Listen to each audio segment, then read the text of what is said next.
So guys, inflation है क्या? तो जितने भी टॉपिक है, इन्फ्लेशन, डिफ्लेशन और different types of inflation, okay, तो ये मैं काफ़ी सिंपल लैंग्वेज में समझाने की कोशिश करूँगा।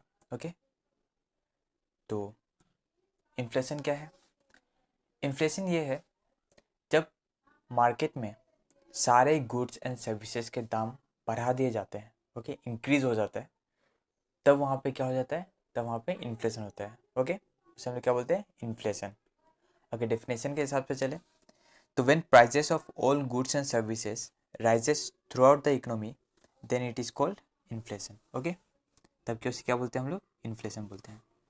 दैट इज जब एग्रीगेट डिमांड ज़्यादा होता है एग्रीगेट सप्लाई से। ओके, अगर मार्केट में सप्लाई कम है और डिमांड ज़्यादा है, तब क्या होगा? प्राइस क्या होगा? इंक्रीज होगा। प्राइस इंक्रीज होगा तो वहाँ पे क्या होगा? इन्फ्लेशन होगा।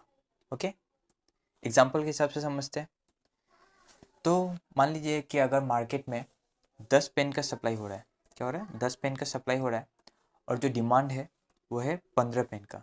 ओके, तब वहाँ पे क्या होगा? तब वहाँ जो प्राइस होगा वो क्या होगा? इंक्रीज हो जाएगा। क्यों? क्योंकि सप्लाई कम है, सप्लाई तो सिर्फ 10 पेन का है और जो डिमांड है वो 15 पेन का है। दैट इज यहाँ पे जो आदमी है वहाँ पे उन लोग के पास पैसा बहुत है। ओके, तो वहाँ पे जो दाम है सामान का, उसका भी प्राइस क्या हो जाएगा? इंक्रीज हो जाएगा। जब प्राइस इंक्रीज हो जाएगा तो क्या हो जाएगा? ये इन्फ्लेशन वहाँ पे आ जाएगा। ओके, याद रखिएगा। समझ में आया? क्लियर हुआ ये टॉपिक? इजी है काफ़ी। नेक्स्ट, डिफ्लेशन क्या होता है? तो डिफ्लेशन जस्ट इसका उल्टा होता है। ये भी काफ़ी इजी है। जब मार्केट में सारे गुड्स एंड सर्विसेज का प्राइस डिक्रीज हो जाता है, कम हो जाता है, तब वहाँ पे क्या आ जाता है? इन्फ्लेशन आ जाता है। क्या होता है? इन्फ्लेशन। डेफिनेशन इसका हो जाएगा when prices of all goods and services decreases throughout the economy, then it is called deflation. That is जब एग्रीगेट जो सप्लाई है वो क्या हो जाएगा? ज़्यादा हो जाएगा। सप्लाई क्या हो जाएगा? ज़्यादा हो जाएगा और जो डिमांड है वो कम हो जाएगा, तब वहाँ पे क्या हो जाता है? इन्फ्लेशन, डिफ्लेशन आ जाता है। ओके, एग्जाम्पल के हिसाब से समझते हैं हम लोग अच्छे से। दैट इज अगर मार्केट में 10 पेन का सप्लाई है, ओके, मार्केट में 10 पेन का सप्लाई है और जो डिमांड है वो सिर्फ 5 पेन का है। ओके, दैट इज आदमी लोग को सामान नहीं चाहिए, तो वहाँ पे क्या होता है? वो जो 10 पेन का जो प्राइस है वो क्या कर देगा? कम कर देगा, ताकि वो जो आदमी जो 5 पेन का जो डिमांड था वो खरीदने का कोशिश करे 10 पेन। ओके, वहाँ पे प्राइस कम कर देते हैं। ओके, जब इसीलिए अगर सप्लाई ज़्यादा हो डिमांड कम हो तो वहाँ पे क्या होता है? प्राइस डिक्रीज हो जाता है और जब प्राइस डिक्रीज हो जाता है तो वहाँ पे क्या आ जाता है? डिफ्लेशन आ जाता है। ओके, ये भी काफ़ी इजी टॉपिक है, याद रखिएगा। तो समझ में आ गया क्या आप लोगों को इन्फ्लेशन क्या होता है और डिफ्लेशन क्या होता है? नेक्स्ट बात करते हैं हम लोग इसके कुछ डिफरेंट टाइप्स इन्फ्लेशन और डिफ्लेशन के। ओके, तो different types of inflation, inflation के डिफरेंट टाइप्स भी होते हैं, कुछ टाइप्स होते हैं। दैट इज पहला हो गया क्रीपिंग इन्फ्लेशन। तो क्रीपिंग इन्फ्लेशन क्या होता है? When the rate of inflation slowly increases over time. Okay, जो रेट ऑफ इन्फ्लेशन है वो बहुत धीरे धीरे इंक्रीज होता है over the time. Okay, that is inflation जो है वो सिंगल डिजिट से इंक्रीज होगा। क्या होगा? सिंगल डिजिट से इंक्रीज होगा, तब उसे क्या बोलते हैं? Creeping inflation. दैट इज जो सिंगल डिजिट, दैट इज या तो 2%, 3%, 4%, 6% ऐसे वो इंक्रीज होता है। ओके, दैट इज अगर कोई सामान 100 रुपये का है, ओके, कोई सामान 100 रुपये का है और उसे 4% से इंक्रीज किया जाए तो कितना हो जाएगा? 104 हो जाएगा। तो यहाँ पे कैसे इंक्रीज किया हम लोग? सिंगल डिजिट इंक्रीज किया। ओके, क्या किए? सिंगल डिजिट इंक्रीज किए, तो इसे हम लोग बोलते हैं क्रीपी इन्फ्लेशन। याद रखिएगा। ओके, नेक्स्ट जो आ गया वो है गैलोपिंग इन्फ्लेशन। तो ये क्या है? When the inflation rises by 2 और मोर डिजिट, जब इन्फ्लेशन 2 से ज़्यादा डिजिट से इंक्रीज होगा तब उसे क्या बोलते हैं? Galloping inflation. क्या बोलते हैं? Galloping inflation. दैट इज जो इन्फ्लेशन है वो राइज क्या करेगा? 10% से 1000% के बीच में इंक्रीज होगा, 2 या 2 से ज़्यादा। समझिए। तो यहाँ पे एग्जांपल ले लेते हैं। दैट इज अगर कोई एक दाम है, प्राइस का दाम है, कोई गुड्स का दाम है 100 रुपीज़, उसका हम लोग अगर 30% से इंक्रीज कर रहे हैं तो वो क्या हो जाएगा? 130। ओके, 130 हो जाएगा। दैट इज यहाँ पे हम लोग क्या किए? 2 मोर डिजिट से इंक्रीज किए, तो यहाँ पे इसको क्या बोलते हैं? Galloping inflation. ओके, याद रखिएगा, ये भी इंपॉर्टेंट है। Next hyper inflation. Hyper inflation क्या होता है? यहाँ पे जो इन्फ्लेशन है वो पूरा इकोनॉमी को, एक कंट्री का जो इकोनॉमी है उसको पूरा डिस्ट्रॉय कर सकता है। ओके, पूरा इकोनॉमी को डिस्ट्रॉय कर सकता है। दैट इज डेफिनेशन के हिसाब से चले, in this rate of inflation, in this the rate of inflation is very high which can destroy the whole economy of the country. Okay, इसे क्या बोलते हैं? Hyper inflation. हाइपर इन्फ्लेशन का दो एग्जांपल ले लीजिए। एक तो हो गया जिम्बाब्वे। ओके, जिम्बाब्वे में हाइपर इन्फ्लेशन हुआ था, जहाँ पे वहाँ को इतना पैसा का प्रिंट होने लगा था, दैट इज़ वहाँ पे $1 ट्रिलियन, $1 बिलियन का नोट छपा रहे थे। ओके, और अभी फ़िलहाल कौन सा है कंट्री है हाइपर इन्फ्लेशन में? That is Venezuela. Okay, Venezuela अभी हाइपर इन्फ्लेशन के अंडर में है। तो ये कुछ हाइपर इन्फ्लेशन के एग्जाम्पल्स थे। तो हाइपर इन्फ्लेशन भी काफ़ी ईजी है, दैट इज़ ये काफ़ी डेंजरस है for the economy of the country. तो ये नहीं होना चाहिए किसी भी कंट्री में। ओके, नेक्स्ट बात करते हैं स्टैगफ्लेशन। ओके, तो स्टैगफ्लेशन क्या होता है? स्टैगफ्लेशन में होता है इन्फ्लेशन भी होता है प्लस रिसेशन भी होता है। इन्फ्लेशन भी होता है प्लस रिसेशन भी होता है। इन्फ्लेशन में क्या होता है? प्राइस क्या होता है? इंक्रीज होता है। प्राइस क्या इंक्रीज होता है? और रिसेशन में अनएम्प्लॉयमेंट इंक्रीज होता है। दैट इज स्टैगफ्लेशन में हो जाएगा जहाँ पे सारे गुड्स एंड सर्विसेज का प्राइस भी इंक्रीज हो रहा है प्लस एम्प्लॉयमेंट भी नहीं हो रहा है, एम्प्लॉयमेंट भी नहीं बढ़ रहा है। तो वहाँ पे क्या बोलते हैं उसको? स्टैगफ्लेशन। ओके, स्टैगफ्लेशन और recession inflation is a situation in which the inflation rate is high and the economic growth rate slow and unemployment remains steadily high. Okay, तो ये होता है स्टैगफ्लेशन। तो ये भी याद रखिए, काफ़ी इंपॉर्टेंट। Causes of inflation. तो इन्फ्लेशन का दो मेनली कॉज है। ओके, वो है डिमांड पुल इन्फ्लेशन और कॉस्ट पुश इन्फ्लेशन। अगर इन्फ्लेशन कहीं पे हो रहा है तो वहाँ पे दो कॉजेज के कारण ही हो रहा है, that is demand pull inflation और कॉस्ट पुश इन्फ्लेशन। तो एग्जाम में पूछा जाए what are the causes of inflation, तो आप लोग लिख सकते हैं डिमांड पुल इन्फ्लेशन या कॉस्ट पुश इन्फ्लेशन। अगर एमसीक्यू पूछा जाएगा तो ये दोनों में से कोई एक ऑप्शन ही दिया रहेगा। Okay, that is both are responsible for a general rise in price in an economy. Okay, तो ये दोनों ही रिस्पॉन्सिबल होता है for the general rise in prices of an economy. Okay, दोनों का काम जो है वो टोटली डिफरेंट है। ओके, तभी हम लोग एक एक करके पढ़ेंगे डिमांड पुल इन्फ्लेशन क्या होता है और कॉस्ट पुश इन्फ्लेशन क्या होता है। तो जो डिमांड पुल इन्फ्लेशन है वो क्या होता है? ये डायरेक्ट इन्फ्लेशन का जो मैंने डेफिनेशन बताया था, दैट इज एग्रीगेट डिमांड जब सप्लाई से ज़्यादा होगा तब उसे क्या बोलते हैं? Demand pull inflation. When aggregate demand exceeds aggregate supply at full employment level, तब उसे क्या बोलते हैं? Demand pull inflation. Okay, that is the root cause of demand pull inflation is aggregate demand is greater than aggregate supply. तो जब demand ज़्यादा होगा supply से, तब उस टाइप को इन्फ्लेशन को क्या बोलते हैं? Demand pull inflation. Okay, cost push inflation का बात किया जाए तो ये क्या होता है? When aggregate supply increases due to increase in the cost of production while the aggregate demand remain the cost. तब कॉस्ट पुश इन्फ्लेशन में होता है जो डिमांड है वो क्या रहता है? वो सेम ही रहता है, डिमांड से कोई मतलब नहीं है। जो कॉस्ट ऑफ प्रोडक्शन है कॉस्ट ऑफ प्रोडक्शन कोई भी रॉ मटेरियल बनाने का, ओके, वो क्या होता है? वो हाई हो जाता है। ओके, उसका दाम बढ़ जाता है, जिसके कारण जो प्राइस है वो क्या हो जाता है? इंक्रीज हो जाता है। That is there exist a situation in an economy where inflation is fueled up not because of increase in aggregate demand but mainly due to the increase in the cost of producing goods and services। जो goods and services है उसका cost of production वो क्या होता है? High हो जाता है, जिसके कारण प्राइस जो है दाम का, कोई भी सामान का, वो क्या हो जाता है? इंक्रीज हो जाता है। तो उसको हम लोग बोलते हैं कॉस्ट पुश इन्फ्लेशन। समझ में आ गया? डिमांड पुल से आप लोग समझ जाएंगे, दैट इज डिमांड ज़्यादा सप्लाई कम, यहाँ से आप लोग आइडिया लगा जाएगा, तो ये हो जाएगा डिमांड पुल इन्फ्लेशन। और कॉस्ट पुश, जिसमें कॉस्ट पुश में आप लोग आइडिया लगा लीजिएगा, that is cost of production high होता है। ओके, तो काफ़ी इंपॉर्टेंट है दोनों, याद रखिएगा। नेक्स्ट जो है फैक्टर्स डिमांड पुल इन्फ्लेशन का और कॉस्ट पुश इन्फ्लेशन का, कौन कौन से फैक्टर है डिमांड पुल होने का, इन्फ्लेशन होने का? That is increase in population. अगर पॉपुलेशन बढ़ रहा है तो वहाँ पे क्या होगा? डिमांड भी बढ़ेगा। ओके, डिमांड बढ़ेगा तो वहाँ पे क्या होगा? सप्लाई कम होगा, सप्लाई अगर कम होगा, डिमांड बढ़ रहा है, तो वहाँ पे क्या होगा, इन्फ्लेशन हो जाएगा। ओके, तो इसे हम लोग क्या बोलते हैं, demand pull inflation. Increase in salary, अगर सैलरी इंक्रीज हो रहा है, इन्फ्लेशन में क्या होता है, आदमी के पास बहुत सारा पैसा आ जाता है। ओके, लोगों के पास बहुत सारा पैसा आ जाता है, तो इंक्रीज इन सैलरी, अगर सैलरी इंक्रीज हो रहा है, तो वहाँ पे जो पर्सन है, जो लोग हैं, उन लोगों के पास पैसा आ रहा है, तो वहाँ पे क्या होता है, डिमांड पुल इन्फ्लेशन। पैसा आ रहा है तो वहाँ पे डिमांड ज़्यादा होगा। ओके, जहाँ 2 की ज़रूरत है वहाँ 5 ले सकते हैं वो, तो वहाँ पे क्या होता है, demand pull inflation.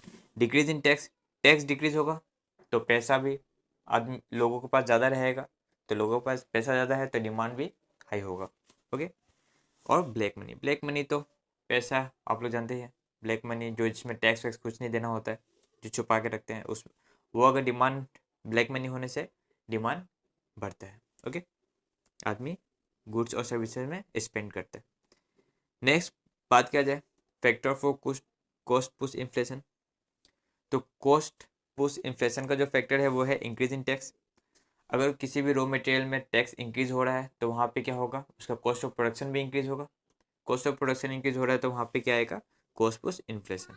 Okay, that is next है इंक्रीज इन वेज रेट, तो अगर इंक्रीज इन वेज रेट बनाने का चार्ज अगर ज़्यादा हो रहा है तो कॉस्ट ऑफ प्रोडक्शन हाई हो जाएगा, कॉस्ट ऑफ प्रोडक्शन हाई होगा तो कॉस्ट पुश इन्फ्लेशन हो जाएगा। ओके, नेक्स्ट है increase in price of raw material, तो अगर रॉ मटेरियल का ही प्राइस इंक्रीज कर देगा तो उसका कॉस्ट ऑफ प्रोडक्शन भी हाई हो जाएगा, तो वहाँ पे क्या आ जाएगा, फिर से कॉस्ट पुश इन्फ्लेशन। ओके, तो ये दोनों टॉपिक याद रखिएगा।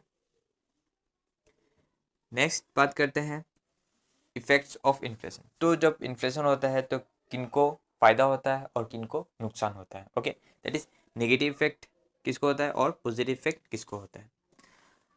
तो पहले नेगेटिव इफेक्ट के बारे में बात करते हैं, तो जो कंज्यूमर्स है, ओके, उनको क्या होता है, नेगेटिव इफेक्ट हो रहा है, क्योंकि एक सामान जो 10 रुपये में खरीदते थे वो आप क्या होता, कितने रुपये में खरीदेंगे, 20 रुपये या 30 रुपये में खरीदेंगे, तो उनको क्या होगा, नेगेटिव इफेक्ट पड़ेगा। Fix salary person, fix salary person को नेगेटिव इफेक्ट पड़ता है, क्यों पड़ता है, क्योंकि उनका जो सैलरी है वो तो फिक्स है। ओके, फिक्स सैलरी है तो अगर दाम बढ़ रहा है तो वहाँ पे इनको इफेक्ट पड़ेगा। नेक्स्ट मनी लेंडर्स और स्टूडेंट अनएम्प्लॉयड और पीपल्स। ओके, ये सबको नेगेटिव इफेक्ट पड़ता है। पॉजिटिव इफेक्ट इनको पड़ता है, that is producer, businessman, seller, इन लोग अपना दाम बढ़ा सकते हैं। ओके, बढ़ा देते हैं, इसलिए इनका positive effect. Change salary person, change salary person क्या होता है, जिसका कोई फिक्स सैलरी नहीं है, कभी उनके पास ज़्यादा पैसा होता है, कभी उनके पास कम पैसा होता है, तो उनको इतना इफेक्ट नहीं पड़ता है। ओके, तो उन लोगों को पॉजिटिव इफेक्ट ही पड़ता है। Next money borrower and shareholder, इन लोगों को क्या पड़ता है, पॉजिटिव इफेक्ट पड़ता है इन्फ्लेशन का। ओके, सो पहला क्वेश्चन है inflation is a state in which, okay, तो इन्फ्लेशन एक ऐसा स्टेट है जहाँ पे जो वैल्यू ऑफ मनी है वो क्या हो जाता है, वो डिक्रीज हो जाता है। क्या हो जाता है, डिक्रीज हो जाता है, क्योंकि बहुत सारे लोगों के पास पैसे आ जाते हैं तो वहाँ पे डिमांड ज़्यादा हो जाता है और सप्लाई कम रहता है, इसके कारण जो पैसे का जो वैल्यू है वो क्या हो जाता है, डिक्रीज हो जाता है। तो इसका आंसर होगा ए नंबर, याद रखिएगा, इंपॉर्टेंट क्वेश्चन है। Next, deflation is a state in which, तो डिफ्लेशन इसको उल्टा, इन्फ्लेशन में अगर मनी का वैल्यू डिक्रीज हो रहा है तो डिफ्लेशन में क्या हो जाएगा, इसका मनी का वैल्यू इंक्रीज हो जाएगा। ओके, तो यहाँ पे वैल्यू ऑफ मनी इंक्रीजेस, तो इसका आंसर होगा बी नंबर, ये भी इंपॉर्टेंट क्वेश्चन है, याद रखिएगा। Okay, next, how inflation affects the price of commodities. Okay, तो इन्फ्लेशन है वो प्राइस ऑफ कमोडिटी को कैसे अफेक्ट करता है, तो क्या करता है, द प्राइस ऑफ कमोडिटी क्या होता है, इंक्रीज हो जाता है। ओके, क्योंकि लोगों के पास पैसे हैं तो प्राइस ऑफ कमोडिटी इंक्रीज हो जाता है। ओके, तो इसका आंसर होगा बी नंबर, इंपॉर्टेंट क्वेश्चन है ये भी। Next, when too much money is chasing too few goods the situation is inflation, जब बहुत सारा पैसा कोई कम चीज़ को चेस कर रहा है तो वहाँ पे क्या आता है, इन्फ्लेशन आ रहा है, क्योंकि वहाँ पे सप्लाई क्या है, कम है, और पैसे क्या हैं, ज़्यादा है। ओके, तो इसे क्या बोलते हैं, इन्फ्लेशन, तो इसका आंसर होगा बी नंबर, याद रखिएगा। Next, devaluation usually causes the internal price to, devaluation क्या करता है, इंटरनल प्राइस को वो अनचेंज रखता है। ओके, इंटरनल प्राइस में डिवैल्यूएशन का कोई काम नहीं है, क्योंकि डिवैल्यूएशन कहाँ पे आता है, एक्सपोर्ट में, एक्सटर्नल में काम आता है। ओके, डिवैल्यूएशन क्यों किया जाता है, ताकि बाहर से एक्सपोर्ट इंडिया में आ सके। ओके, दैट इज अपना रुपीज़ को, पैसे को गिराना। $1 अभी कितना है, $1 इक्वल टू 75 रुपीज़ है। और डिवैल्यूएशन करेंगे तो दैट इज 80 अगर कर देंगे तो बाहर का जो एक्सपोर्ट है वो और ज़्यादा आएंगे। ओके, तो इंटरनली रिमेन अनचेंज और एक्सटर्नली होगा तो वहाँ पे अलग होता है। Okay, next, which of the following can be use for checking inflation temporarily. तो इन्फ्लेशन को चेक करने के लिए टेम्पोरली क्या यूज़ कर सकते हैं, that is decrease in money supply. अगर मनी सप्लाई कम कर दे तो वहाँ पे हम लोग चेक कर सकते हैं इन्फ्लेशन को। ओके, तो इसका आंसर होगा बी नंबर, याद रखिएगा। Next, when aggregate supply exceeds the aggregate demand. तो मैंने जैसे कि बताया कि अगर सप्लाई ज़्यादा हो रहा है डिमांड से तो वहाँ पे क्या होता है, डिफ्लेशन आता है। डिफ्लेशन आता है तो वहाँ पे क्या होता है, अनएम्प्लॉयमेंट डेवलप होता है। ओके, डिफ्लेशन में क्या होता है, अनएम्प्लॉयमेंट डेवलप होता है। तो इसका आंसर होगा डी नंबर, याद रखिएगा। Devaluation make import dear. अब डिवैल्यूएशन करने से क्या होता है, बाहर का जो कंट्रीज है वो अपने गुड्स यहाँ पे बेचते हैं। ओके, तो डिवैल्यूएशन मेक इम्पोर्ट्स डियर, तो इसका आंसर होगा डी नंबर, ये भी इंपॉर्टेंट है, याद रखिएगा। Next, inflation occurs when aggregate supply is. Inflation कब होता है, जब एग्रीगेट सप्लाई क्या होता है, लेस होता है। एग्रीगेट एग्रीगेट सप्लाई क्या होता है, लेस होता है एग्रीगेट डिमांड से। ओके, लेस देन दी एग्रीगेट डिमांड। ओके, तो इसका आंसर होगा बी नंबर, ये मैंने वीडियो में बता चुका है प्रीवियस वीडियो में। तो इसका आंसर होगा बी नंबर, इंपॉर्टेंट क्वेश्चन है, याद रखिएगा। Next, the process of curing inflation by reducing money causes is called disinflation. क्या होता है, डिसइन्फ्लेशन। ओके, सी नंबर इसका आंसर होगा, याद रखिएगा। Next, the term stagflation refers to a situation where. तो स्टैगफ्लेशन क्या होता है, जहाँ पे रिसेशन भी आता है प्लस इन्फ्लेशन भी होता है। Okay, the rate of growth is slower. Rate of growth क्या होता है, कम होता है, और जो प्राइस ऑफ क्या होता है, कोई भी सामान का ज़्यादा होता है, रेट ऑफ प्राइस इंक्रीजेस। तो यहाँ क्या होगा, D number. Okay, important question है, याद रखिएगा। Next, devaluation of a currency leads to. Devaluation of a currency होने से क्या होता है, एक्सपोर्ट रेट बढ़ता है, इंपोर्ट कंस्ट्रक्शन बढ़ता है, सब्सटीट्यूशन होता है। Okay, that is all of the above. Okay, तो इसका आंसर होगा डी नंबर, याद रखिएगा। Next, green banking means. तो ग्रीन बैंकिंग क्या होता है, ग्रीन बैंकिंग होता है financing of environmental friendly project by bank. Okay, याद रखिएगा। Next, during period of inflation tax rate should. तो इन्फ्लेशन के टाइम में टैक्स को क्या करना चाहिए, इंक्रीज करना चाहिए, क्योंकि इन्फ्लेशन के टाइम में सबके पास पैसे हैं। ओके, तो पैसे को हम लोग क्या करना है, कम करना होता है। वो कम कैसे कर सकते हैं, टैक्स के मदद से। ओके, तो during period of inflation tax rate should increase. Okay, तो इसका आंसर होगा ए नंबर, याद रखिएगा। इसका होगा C number. Next, in the period of inflation and price rise the supply of money. तो जब इन्फ्लेशन होता है, ओके, प्राइस राइज होता है, तो वहाँ पे सप्लाई ऑफ मनी क्या होता है, इंक्रीज होता है। ओके, सप्लाई ऑफ मनी क्या होता है, इंक्रीज होता है। मार्केट में पैसे ज़्यादा है ना, तभी तो इन्फ्लेशन हो रहा है, तो वहाँ पे सप्लाई ऑफ मनी क्या होगा, इंक्रीज होता है। ओके, याद रखिएगा, इसका आंसर होगा बी नंबर। अगर यहाँ पे पूछा जाए मेजर्स टू कंट्रोल, तो वहाँ पे क्या करेंगे, सप्लाई ऑफ मनी डिक्रीज कर देंगे। Okay, next, stagflation is a situation of stagnation and inflation. तो स्टैगफ्लेशन में क्या होता है, रिसेशन प्लस इन्फ्लेशन, ग्रोथ भी नहीं हो रहा है प्लस प्राइस भी बढ़ रहा है। दैट इज स्टैग्नेशन मतलब स्टैग्नेंट, रुका हुआ, और इन्फ्लेशन मतलब प्राइस इंक्रीज होता है। ओके, तो इसका आंसर होगा सी नंबर, ये भी इंपॉर्टेंट क्वेश्चन है, याद रखिएगा। तो ये कुछ एमसीक्यूज थे इन्फ्लेशन और डिफ्लेशन के ऊपर।